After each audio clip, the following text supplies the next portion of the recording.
Hi guys, good morning. Mao ni ang hulagway sa Hingoog City karon sa Sunday morning. Muna ang katin-aw sa langit og ang palibot sa Hingoog City gipalibutan kini sa duha ka mga bungtod nga gitawag Mount Balatukan ug bungtod Mount Lumot.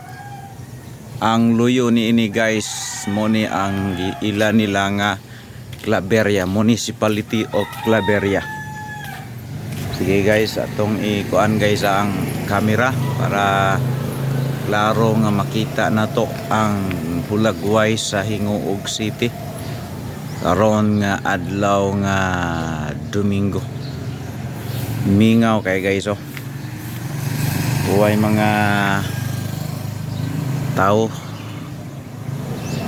Okay guys, salamat sa inyong pagtan-aw dire sa akong vlog sa lugar sa Hingoog City karon.